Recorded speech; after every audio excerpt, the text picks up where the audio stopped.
kita multistalking.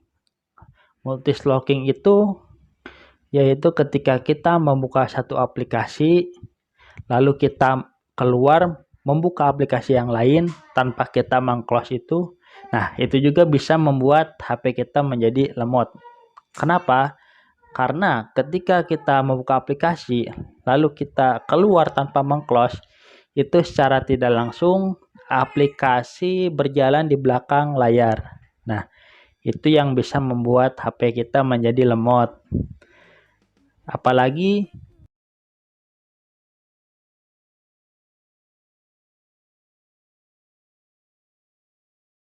Assalamualaikum warahmatullahi wabarakatuh. Kembali lagi di Ryan Wifi Channel.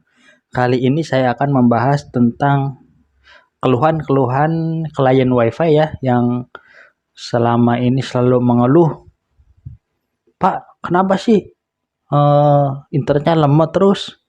Nah, sebenarnya WiFi lemot itu banyak faktor ya. Banyak faktor yang bisa membuat internet itu menjadi lemot. Saya akan menjelaskan beberapa masalah atau faktor penyebab internet menjadi lemot. Oke, kita mulai yang pertama yang bisa mempengaruhi HP menjadi lemot, yaitu spek HP itu sendiri yang terdiri dari RAM. RAM yang kecil itu bisa mempengaruhi kinerja HP. Karena ketika kita membuka aplikasi itu, kita sangat membutuhkan RAM yang gede. Terutama Instagram, TikTok, YouTube, itu sangat-sangat membutuhkan RAM yang lumayan besar.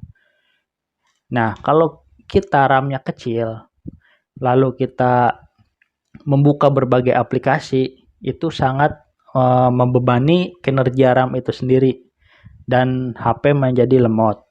Terus faktor yang selanjutnya yaitu faktor dari memori HP sendiri itu menjadi penuh karena daya tampung memori yang full, penyimpanan video, foto, segala macam itu bisa menyebabkan HP menjadi lemot atau tidak responsif. Terus ada juga yang faktor dari sinyal WiFi, penangkap sinyalnya itu sendiri ya, yang di HP lemah.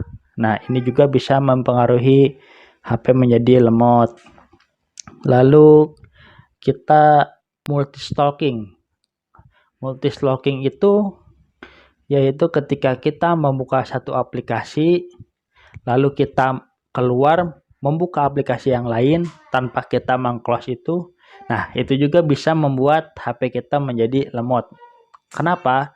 Karena ketika kita membuka aplikasi, lalu kita keluar tanpa meng-close, itu secara tidak langsung aplikasi berjalan di belakang layar. Nah, itu yang bisa membuat HP kita menjadi lemot. Apalagi kita menggunakan paket rumahan yang contohnya 5 Mbps ya. 5 Mbps itu standarnya ya untuk rumahan itu 1 sampai dengan 3 HP. Kalau kita melebihi dari standar HP itu, kemungkinan besar HP yang lain juga ikut menjadi lemot gitu.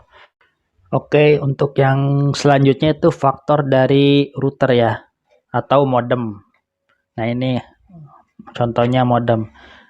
Nah, kenapa WiFi di HP tidak berjalan? Itu yang pertama bisa disebabkan karena router itu sendiri tidak menyala.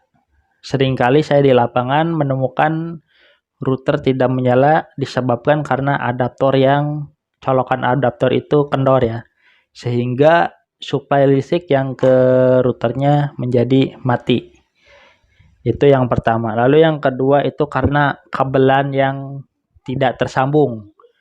Kadang-kadang pot-pot yang di belakang router ini ada yang ngepas, ada yang kenceng, ada yang kendor. Nah, ini juga bisa mempengaruhi dari konektivitas atau aliran traffic menjadi tidak berjalan dengan baik. Oke.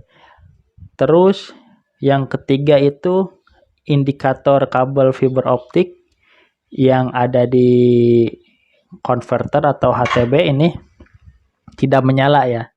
Nah, saya akan jelaskan. Ini namanya HTB atau konverter, yaitu mengubah kabel fiber optik menjadi outputnya menjadi kabelan. Nah, indikatornya itu yaitu ini lampu-lampu ini ya. Jika lampu yang FX ini mati, berarti kemungkinan besar itu masalahnya di kabel fiber optik itu. Entah ada yang putus, ada yang nekuk. Karena fiber optik itu dalamnya kaca ya, rawan sekali patah dalamnya ya. Terus kalau misalnya yang TX ini tidak menyala, yang sebelah kanan, ini karena berarti kabelan ini ada masalah. Entah itu portnya yang kendor, atau kabelannya ada yang putus, atau crimpingnya konektor tidak benar, itu bisa menjadi menghambat internet berjalan dengan baik. Yang selanjutnya itu faktor router yang error ya. Kadang-kadang router itu menjadi error ketika salah satu ODP, ini ODP ya, ini sama kayak ini konverter, cuman ini terdapat 3 port fiber optik sama 2 LAN. Jika salah satu ini mati, listriknya mati, itu maka akan kadang-kadang si router ini menjadi error. Maka solusinya ketika router error itu cukup dengan mencabut adaptor listrik lalu dicolokkan kembali. Insya Allah akan normal kembali ya. Oke, sekarang kita masuk ke kabel ya. Untuk menyebarkan WiFi itu kita bisa menggunakan kabel fiber optik atau juga dengan kabelan. Nah, kalau kabel fiber optik itu kita bisa menyebarkan WiFi ke seluruh rumah-rumah tanpa batas maksimal jarak ya. Tergantung alat konverternya. Kalau yang bagus itu bisa nyampe 25 km, bahkan 1000 km juga bisa.